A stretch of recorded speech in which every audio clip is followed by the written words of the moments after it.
بھائی ہے تقریباً 10 سال سے پاکستان سے باہر ہے، اپنے بھائی کی شادی پر اچانک سے آ جاتا ہے اور غصے سے کہتا ہے کہ تم نے تو مجھے نہیں بلایا، دیکھو میں پھر بھی آ گیا ہوں۔ بتایا کہ بڑا ہونا کیا ہے، کہ کس طرح سے اس نے آ کر اس کو سرپرائز دیا اور بھائی کو گلے لگا لیا، اور اس کا جو اتنا اسپیشل دن تھا اس کو مزید اسپیشل بنا دیا۔ اس کی شادی میں شرکت کر کر ان تمام نفرتوں کو ختم کر کر، ان تمام اختلافات کو ختم کر کر، اور اس کو بتایا کہ میں تمہارے باپ کی جگہ ہوں اور تم چھوٹے ہو اور تم چھوٹے ہی رہو گے۔ آج کل سوشل میڈیا پر آپ ایک ویڈیو دیکھ رہے ہوں گے کہ ایک بھائی ہے جو صحرا سجا کر بیٹھا ہے اپنی دلہن لے کر آنے کے لیے، اور وہاں پر اس کا بھائی آتا ہے جس نے، آپ ساتھ ویڈیو میں دیکھ رہے ہوں گے، جس نے بلیک کلر کی شرٹ پہنی ہے۔ وہ اپنے بھائی کے پاس آتا ہے اور اس کو کہتا ہے کہ تم نے مجھے نہیں بلایا، پھر بھی میں تمہاری شادی میں آ گیا ہوں۔ اب کیا وجہ ہے یہ آپ کو آگے چل کے پتہ لگے گا۔ حیدرآباد کا یہ واقعہ ہے جہاں پر ایک بھائی ہے جو بیٹھا ہوا ہے دلہا بن کر۔ آپ سوچیں کہ ہماری جو فیملیز ہیں وہی ہمیں جوڑتی ہیں اور جو ہماری فیملیز ہیں وہی ہم لوگوں کو الگ کرتی ہیں۔ کئی فیملیز ایسی ہیں جہاں پر اتنا اتفاق ہے کہ وہ ایک دوسرے کے مشورے کے بغیر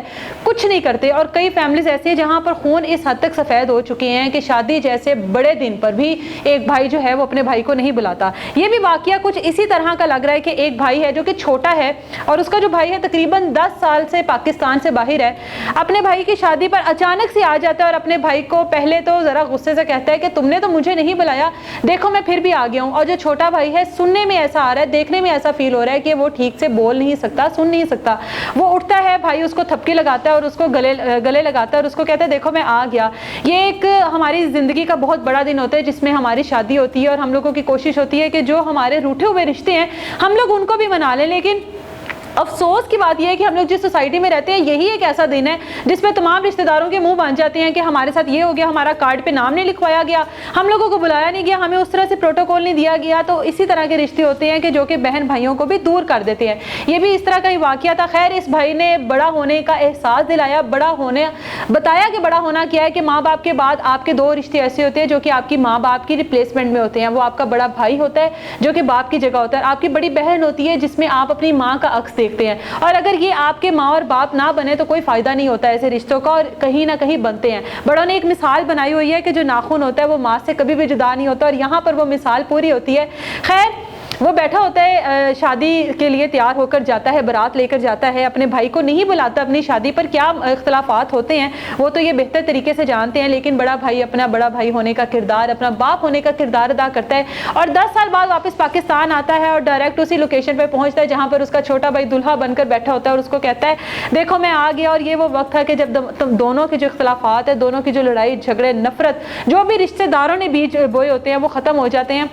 آپ لوگ ساتھ ویڈیو میں دیکھ رہے ہوں گے کہ کس طرح سے اس نے آ کر اس کو سرپرائز دیا اور کس طرح سے دونوں بھائی گلے لگے۔ بہت سارے ایسے لوگ ہیں جو چاہتے ہوں گے کہ شاید یہ کبھی بھی نہ ملے، اور یقینی طور پر ان لوگوں نے ان کے دلوں میں نفرت کا بیج بھی اسی طرح سے بویا ہوگا۔ لیکن خیر، جو بھائی ہے جو باہر سے آیا اس نے ان تمام چیزوں کو ختم کر دیا اور بھائی کو گلے لگا لیا، اور اس کا جو اتنا اسپیشل دن تھا اس کو مزید اسپیشل بنا دیا۔ اس کی شادی میں شرکت کر کر ان تمام نفرتوں کو ختم کر کر، ان تمام اختلافات کو ختم کر کر، اور اس کو بتایا کہ میں تمہارے باپ کی جگہ ہوں اور تم چھوٹے ہو اور تم چھوٹے ہی رہو گے۔ اور وہ جو بھی دونوں کے اختلافات تھے وہ اس دن تمام لوگوں نے اس ویڈیو کو، اس مومنٹ کو بہت سراہا، بہت پسند کیا، اور لوگ ان کو بہت دعائیں دے رہے ہیں کہ آپ لوگ ہمیشہ ایسے خوش رہا کریں۔ یہاں پر میں رشتہ داروں کو ایک پیغام ضرور دوں گی کہ آپ لوگ کوشش کیا کریں کہ ایک دوسرے کے ساتھ اگر کوئی سلوک کے ساتھ رہ رہا ہے تو اس کو سلوک کے ساتھ رہنے دیں۔ یہ جو ہوتا ہے نا شریکہ کٹنا، وہ مت کیا کریں۔ یہ جو ہوتے ہیں نا لڑائی جھگڑے ڈالنا، ایک کی بات ادھر، اس گھر کی بات ادھر، یہ ایک حقیقت ہے کہ جب بھائیوں کی شادیاں ہو جاتی ہیں، بیویاں آ جاتی ہیں، ظاہر ہے الگ الگ خاندان سے آئی ہوتی ہیں، تو ان کے ذہن اور طرح کے ہوتے ہیں، ان کے ماحول اور طرح کے ہوتے ہیں، وہ اپنے طرح کا ماحول چاہتی ہیں، جس کی وجہ سے بھائیوں کو علیحدہ ہونا پڑ جاتا ہے۔ بھائیوں کو سم ٹائم بیٹوں کو بھی اپنے والدین کا گھر چھوڑنا پڑ جاتا ہے، علیحدہ گھر لینا پڑ جاتا ہے، لیکن اس کا ہرگز یہ مطلب نہیں ہوتا کہ آپ لوگ اتنے سال ایک دوسرے سے دور ہو، اتنے سال اپنے خون کے رشتوں سے دور ہو، جب آپ کو ان کی سب سے زیادہ ضرورت ہوتی ہے تب بھی آپ ان سے نہ ملو۔